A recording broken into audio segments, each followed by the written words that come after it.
الله الرحمن الرحيم الحمد لله والصلاة والسلام على رسول الله وعلى آله وصحبه أجمعين. We ask Allah Azza wa Jal to accept our prayers, fasting, dua, the recitation of the Qur'an in this blessed month of Ramadan. Alhamdulillah, we have fasted for the past 20 days or 19 days. And as we approach the end of the month of Ramadan, it's worth mentioning some hadith pertaining to the last 10 days of Ramadan and how valuable they are. The Prophet ﷺ would work harder and put more effort into his worship and maximize his ibadah in the last 10 days of Ramadan and the last 10 nights of Ramadan.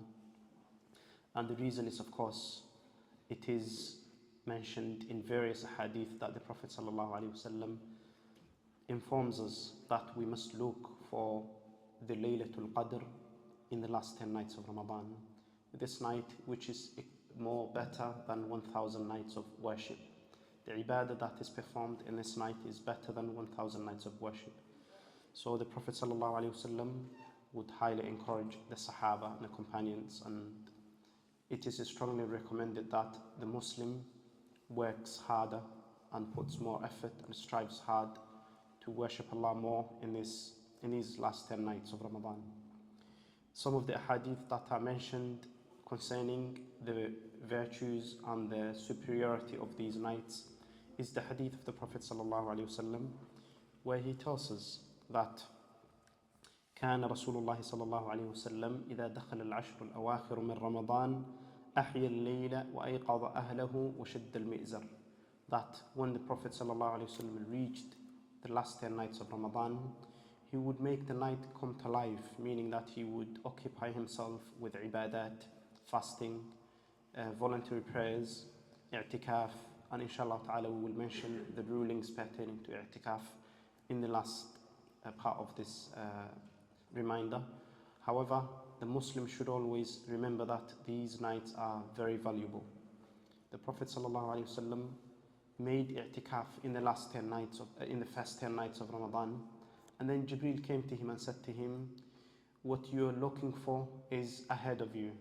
And he then made i'tikaf in the middle 10 nights of Ramadan, and then Jibreel came to him and told him that what you're looking for is found in the last 10 nights of Ramadan. So we therefore know that it is possible, and the likelihood increases, that these nights will contain Laylatul Qadr, especially the odd nights. And the Prophet ﷺ says, تحروا ليلة القدر في الوتر من العشر الأواخر من رمضان. Look and search for the Laylatul Qadr in the last 10 nights of Ramadan, especially in the odd nights. So we therefore understand that the Prophet ﷺ encouraged his companions, and he encouraged his family, and he used to wake up his family to worship alongside him and to dedicate their time and devote themselves to the worship of Allah more than they would do in the first 20 days or 20 nights of Ramadan. In another narration, he ﷺ tells us that Aisha came to him and she asked him, and she said, O Messenger of Allah, if I reach, and if Allah Azza wa Jal allows me to reach the last 10 nights of Ramadan, and I come to know on what night Laylatul Qadr falls in, what should I say in my dua? And he informed her of the comprehensive dua that we all know. Allahumma innaka afuun tuhibbul afwa fa'fu anna.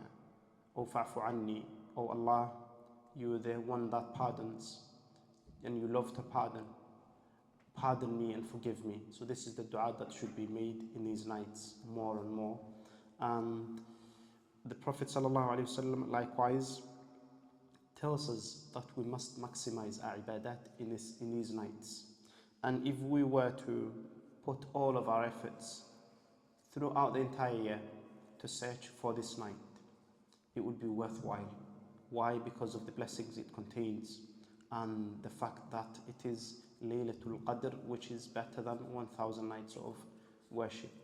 Allah Azza wa Jal emphasizes on the importance of this night, and he tells us in Surah Al-Qadr, a whole chapter dedicated to this night, Inna anzalnahu fi Laylatul Qadr, that this Qur'an was revealed in the Laylatul Qadr, meaning that it was revealed from Allah Azza wa Jal to the lowest heaven.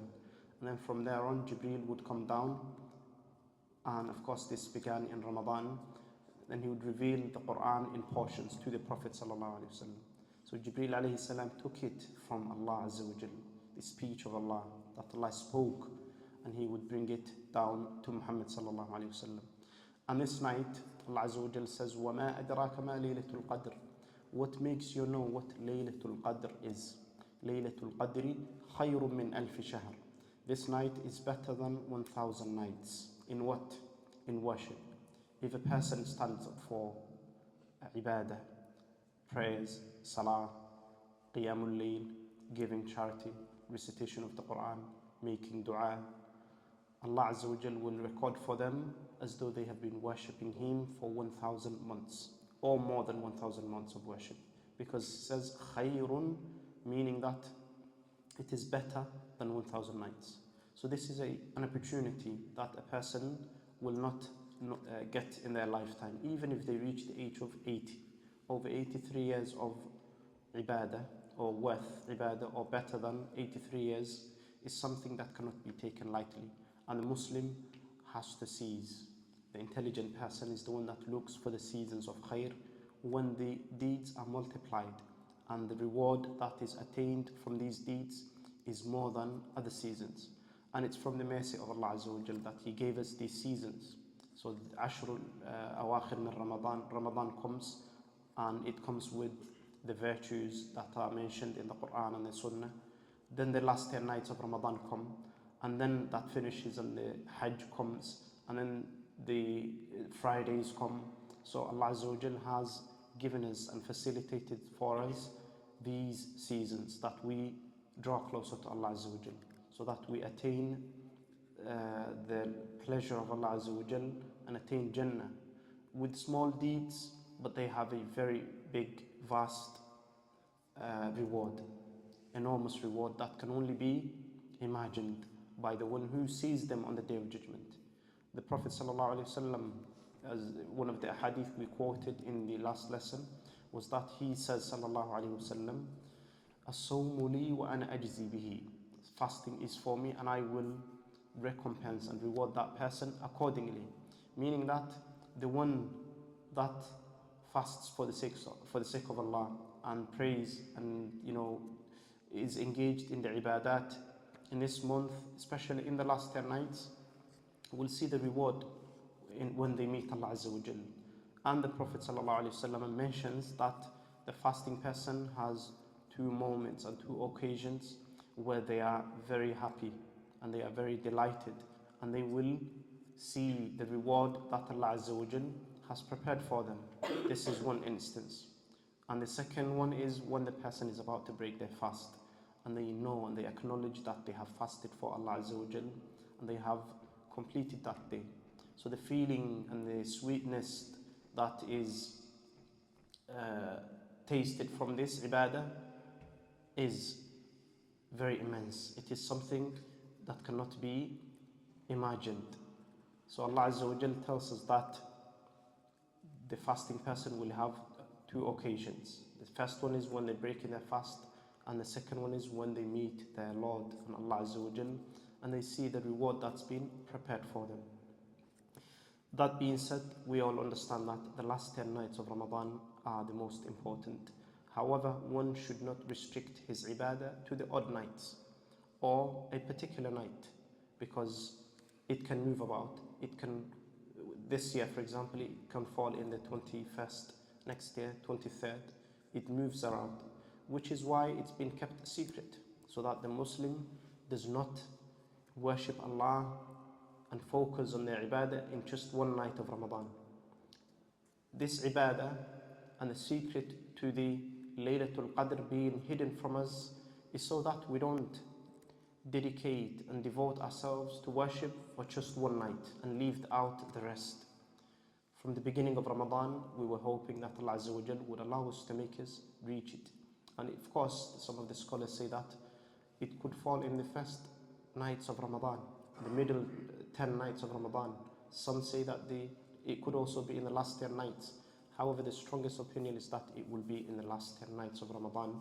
When we look at the hadith pertaining to this and the statements and the hadith that have been narrated by the Prophet ﷺ, we understand that it will be in the last 10 nights of Ramadan. As for specifying a particular night, it is said that some of the Sahaba were on the opinion that it's on the 27th. However, we're not 100% sure. So therefore the Muslim must worship Allah throughout the month and maximize their ibadah in the last 10 nights of Ramadan. One of the ibadat, or one of the types of worship which is recommended, and it's highly recommended, is i'tikaf. And i'tikaf is to remain in the masjid and seclude oneself in the masjid and devote themselves to worshipping Allah Azza wa Jal in these nights, disconnect themselves from this world and anything to do with the affairs of this world, and engage in ibadah. And i'tikaf is a sunnah that the Prophet ﷺ used to perform. So for example, it is mentioned in the hadith of Aisha radiallahu anha, كان رسول الله صلى الله عليه وسلم يعتكف العشر الأواخر من رمضان حتى توفاه الله, that the Prophet sallallahu alaihi wasallam used to stay in the masjid for i'tikaf in the last 10 nights of Ramadan. And what this means is that he sallallahu alaihi wasallam would stay in the masjid and dedicate all of his time to ibadah, voluntary prayers, and giving charity, reciting the Qur'an, making dua, remembering Allah and glorifying Allah. And this is something easy that can be done with the correct intention, of course.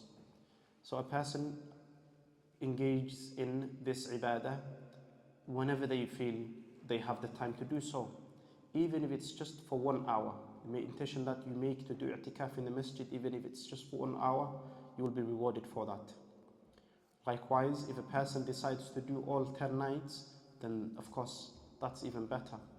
If a person wants to do 3, 4, 5 nights, they can also do that. You don't have to complete the full 10 nights. So i'tikaf is a sunnah which is mentioned in the Qur'an also, and Allah Azza wa Jalla tells us that i'tikaf has certain rulings pertaining to it, and it has some ahkam related to it, connected to it. Number one, that a person must not engage in the worldly affairs. Anything to do with this world, a person must come off it. Politics, entertainment, anything to do with the worldly affairs. The Muslim must leave off all of these things and be engaged in ibadah. Likewise, a person should not engage in intimacy in the nights where they are dedicating their time to i'tikaf. They should not engage in intimacy with their spouse. And i'tikaf can be performed in the masjid. And of course, the Prophet ﷺ tells us that i'tikaf is a ibadah which a person can leave and go outside if there is a necessity to do so. So if it's necessary for you to go back, to go to a hospital appointment, or to do something outside the masjid, you are permitted to do so. However, whilst you're in i'tikaf, you're not allowed to leave the masjid as you please. Go out, go home, then come back, and then carry on like that.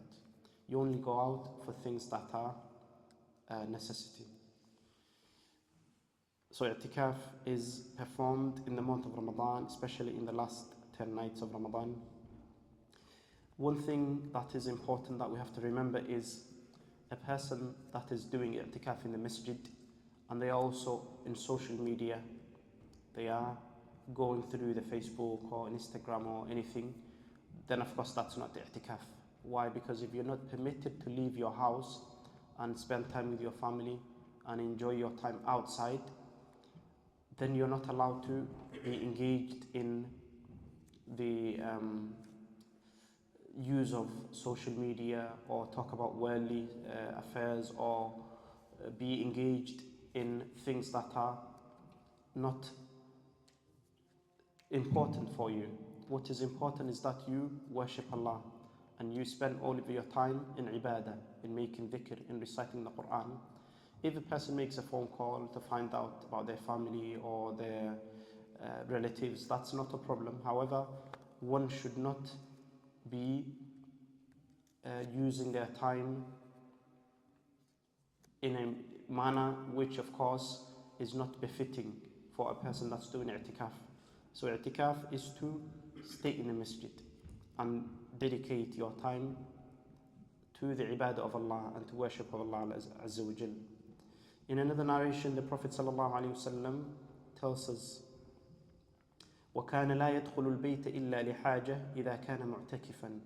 Aisha radiallahu anha narrates that the Messenger of Allah ﷺ would not leave the masjid to go to his house except if he had to do that, except for a special important need out of necessity. He would only do that. So the one that's performing i'tikaf must remember that. The Prophet ﷺ, like we said, used to leave his families, his wives in these nights and stay in the masjid because his masjid was connected to his houses. In another narration, the Prophet ﷺ tells us that in the hadith we have already mentioned that the dua that is mentioned or that's used to supplicate to Allah and that Allah loves so much is Allahumma innaka afuwun tuhibbul afwa fa'fu anna. So the Muslim should always do this dua and make this dua a lot so that they attain the pardoning and the forgiveness of Allah. So we ask Allah Azza wa Jal to allow us to reach the night of Laylatul Qadr and to make us from those who take advantage of it and those who utilize their time in ibadah. And we ask Allah Azza wa Jal to accept our fasting and prayers and the ibadat that we have been engaged in and the dua that we've been making, and allow us to continue worshipping Allah after Ramadan ends. From the signs of an accepted Ramadan is that the Muslim is given the tawfiq to worship Allah even after Ramadan ends. And that is of course a sign that will tell us a person's ibadah in the month of Ramadan has been accepted. Allah Azza wa Jal has given us this opportunity, so therefore we must remind our families of the importance of these nights, the last 10 nights of Ramadan. We should also make plenty of dua for the Muslims that are suffering around the world, that Allah Azza wa Jal eases and alleviates the difficulties they're going through. We also should not forget the sick ones from our community and our parents. May Allah forgive those who have passed away, and may Allah give good health to those that are living.